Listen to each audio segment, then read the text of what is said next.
Berlatar pada Perang Dunia Pertama. Saat itu pertempuran sedang berlangsung. Pasukan Jerman bertempur melawan pasukan Prancis untuk merebut wilayah kekuasaan. Salah satu tentara Jerman bernama Henry tewas dalam pertempuran tersebut.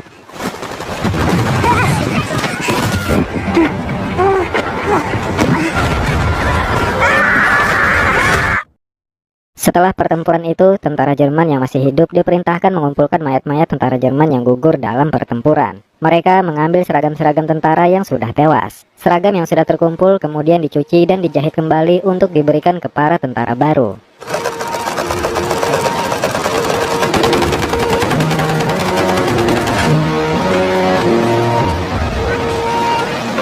Tahun 1917 memasuki perang tahun ketiga. Di Jerman Utara, seorang pemuda bernama Paul Baumer mendaftar menjadi tentara Jerman bersama teman-temannya. Paul mendaftar menjadi tentara Jerman tanpa sepengetahuan orang tuanya. Bahkan Paul memasukkan tanda tangan orang tuanya di formulir pendaftaran. Setelah mendaftar, Paul dan para pemuda lainnya diberikan pengarahan dan motivasi. Mereka semua diminta untuk membuktikan kalau mereka pantas mengenakan seragam tentara Jerman.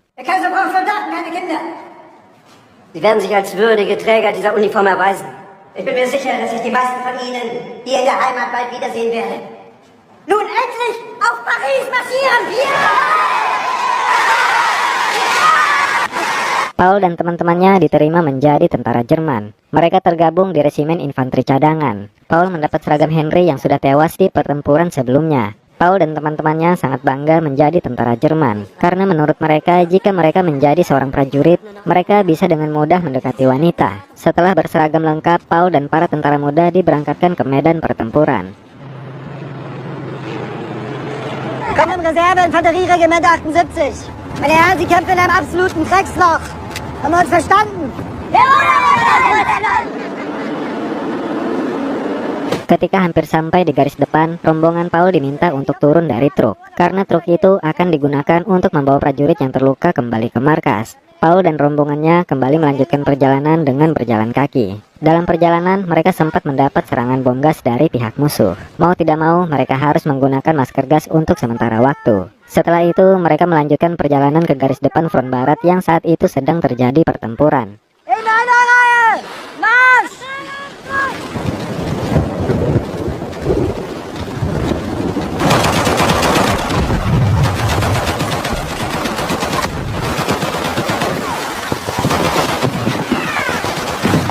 Hujan turun sangat deras ketika mereka sampai di parit pertahanan. Di tengah pertempuran, para tentara muda diperintahkan menguras parit agar tidak banjir. Malam harinya, Paul bersama temannya yang bernama Krop ditugaskan untuk berjaga di parit pertahanan. Ketika sedang berjaga, dari arah depan Paul melihat ada pergerakan tentara Prancis. Ketika Paul menembak, Paul mendapat tembakan balasan dan mengenai helmnya.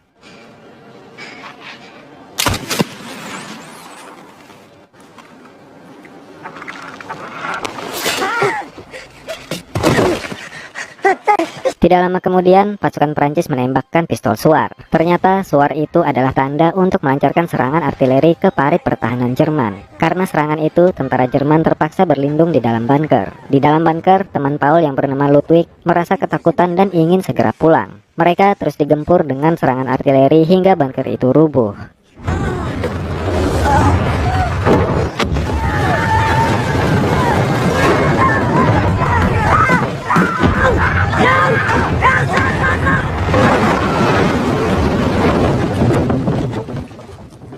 Keesokan harinya, Paul ditemukan oleh teman-temannya di balik tumpukan kayu dan masih selamat. Banyak tentara Jerman yang terluka dan tewas karena serangan sebelumnya. Karena Paul tidak terluka, Paul ditugaskan untuk mengumpulkan tanda pengenal para prajurit yang sudah tewas. Paul mulai mengambil tanda pengenal para prajurit yang tewas satu persatu. Hingga akhirnya Paul menemukan Ludwig yang sudah tewas akibat serangan sebelumnya.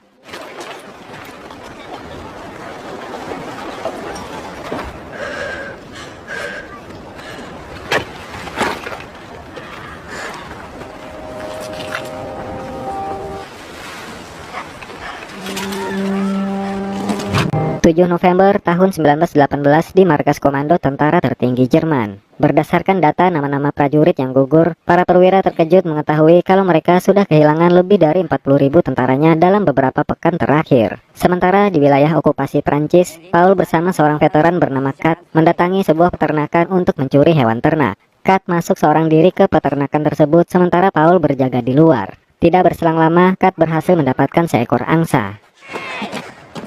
Cut!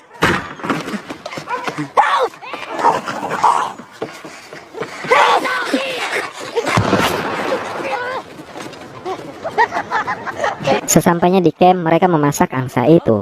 Paul dan teman-temannya merasa sangat senang karena mereka bisa makan daging yang sangat enak di tengah peperangan. Setelah makan, mereka bersantai dan saling berbincang. Mereka membicarakan rencana mereka masing-masing jika perang telah usai. Setelah bersantai, Kat mengambil surat kiriman dari istrinya. Karena Kat tidak bisa membaca, Kat meminta tolong ke Paul untuk membacakan surat itu. Surat itu berisi ungkapan rindu istri Kat dan harapannya agar Kat bisa kembali pulang dengan selamat. Fall mir also auf den letzten Meter nicht um. Sei geküsst von deiner Frau. Wiedersehen.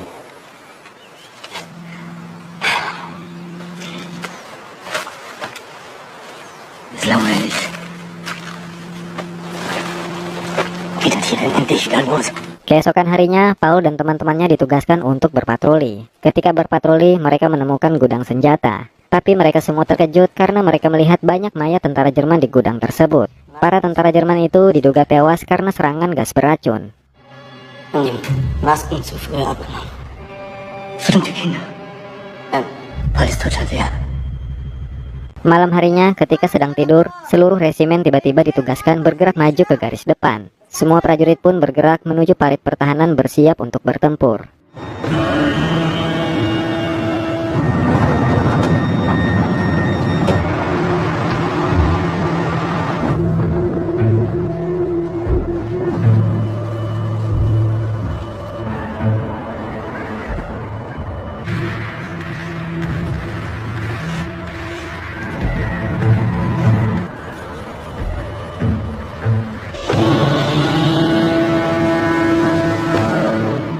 Di tempat lain, ketua delegasi Jerman bernama Matthias mencoba berdamai dengan pihak Prancis atas nama kemanusiaan. Matthias meminta pihak Prancis segera menyepakati gencatan senjata, karena menurut Matthias, mereka hanya berperang untuk memperebutkan wilayah yang sangat kecil, tapi memakan korban jiwa yang sangat banyak dari kedua belah pihak. Pihak Prancis pun setuju, tapi dengan beberapa syarat yang harus dipenuhi oleh pihak Jerman. Perang akan terus berlanjut sampai Jerman sepakat dengan cara-cara tersebut. Sementara di medan pertempuran, pasukan Jerman mulai bergerak maju menyerang parit pertahanan Prancis.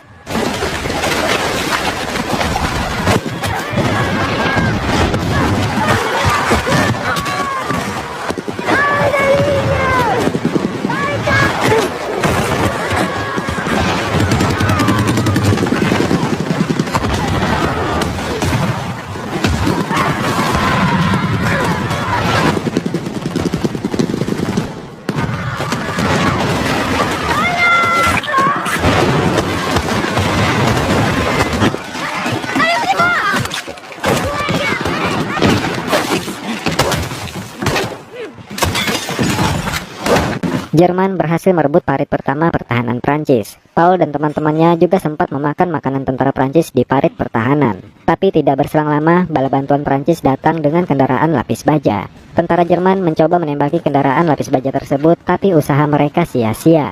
Pasukan Jerman terpaksa harus mundur ketika bala bantuan Prancis mulai menyerang. Banyak tentara Jerman yang tewas ketika mereka bergerak mundur. Paul juga sempat terkena ledakan dari serangan kendaraan lapis baja. Dari kejauhan, Paul melihat temannya yang bernama Albert dibakar oleh tentara Prancis.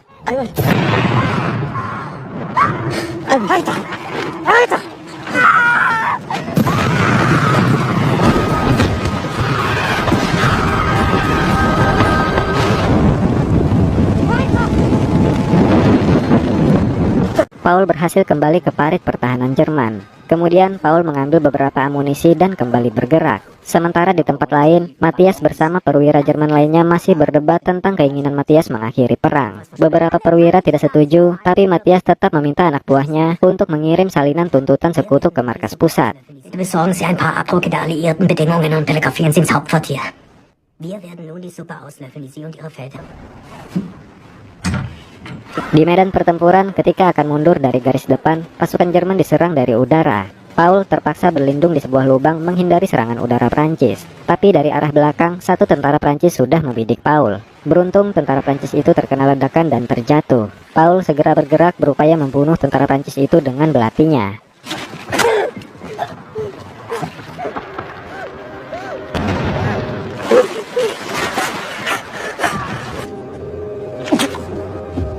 Paul terus menunggu kepergian pasukan Prancis di dalam lubang. Di dalam lubang, Paul terus memperhatikan tentara Prancis yang dia tikam sebelumnya. Melihat tentara Prancis itu sekarat, Paul merasa bersalah karena sudah menikamnya. Paul mendekati tentara Prancis itu dan berusaha menahan darah yang terus keluar dari tubuh tentara Prancis itu. Hingga akhirnya tentara Prancis itu tewas karena kehilangan banyak darah.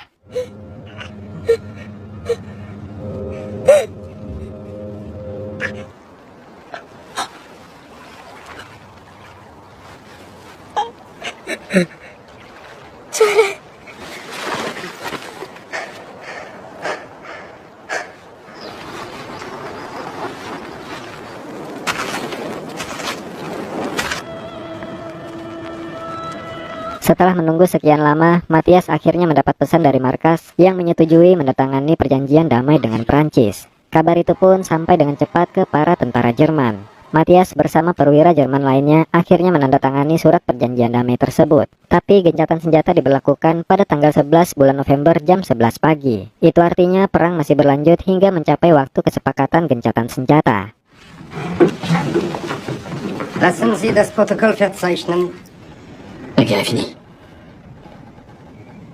Keesokan harinya, Kat dan Paul mendengar berita persetujuan gencatan senjata yang diumumkan lewat radio. Mendengar berita itu, mereka berdua pun merasa lega. Kemudian Kat mengajak Paul mendatangi peternakan sebelumnya untuk mencuri angsa lagi karena Kat merasa lapar. Sesampainya di peternakan, Kat meminta Paul yang masuk ke dalam. Di dalam kandang, Paul berusaha mengambil telur angsa. Sementara Kat berjaga di luar. Tidak berselang lama, Paul dipergoki oleh anak si pemilik peternakan.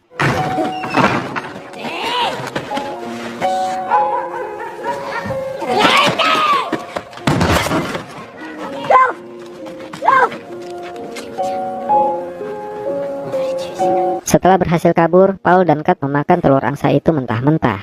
Kemudian Kat masuk ke hutan untuk buang air kecil. Ketika sedang buang air kecil, dari arah belakang, anak si pemilik peternakan sudah menodongkan senjatanya ke arah Kat. Tidak berselang lama, Paul mendengar suara tembakan dari dalam hutan. Mendengar suara tembakan, Paul segera masuk ke hutan mendatangi Kat. Paul melihat Kat tersungkur karena luka tembak yang dideritanya. Paul pun segera membawa Kat kembali ke camp. Dalam perjalanan, mereka berpapasan dengan rombongan tentara Jerman. Paul berteriak meminta tolong, tapi mereka tidak peduli dengan Paul. Paul terpaksa membawa Kat dengan menggendongnya. Sesampainya di camp, dokter langsung memeriksa kondisi Kat. Tapi dokter berkata ke Paul kalau Kat sudah tewas karena peluru yang mengenai Kat mengandung racun. Ich habe gerade noch mit ihm gesprochen. Leider Pech gehabt. So kurz vor Schluss.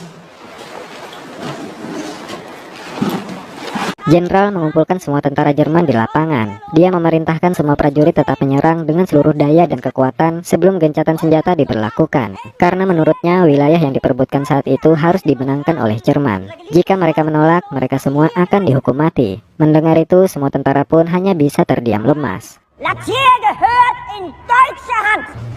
Wir werden jetzt zuschlagen mit all unserer Härte und Gewalt.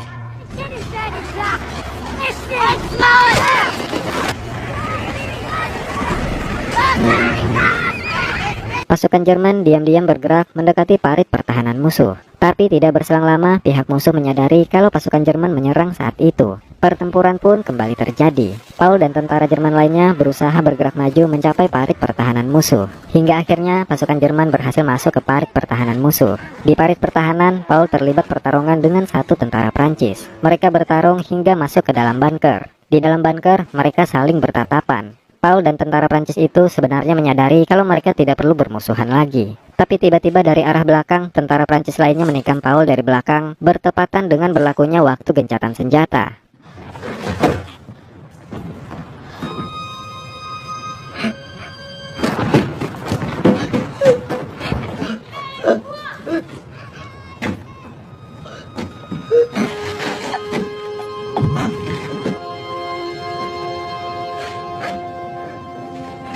Setelah gencatan senjata diberlakukan, satu tentara Jerman ditugaskan untuk mengumpulkan tanda pengenal para prajurit yang sudah tewas. Tentara muda itu mengumpulkan tanda pengenal tentara Jerman yang tewas satu persatu. Hingga akhirnya dia menemukan Paul yang sudah tewas.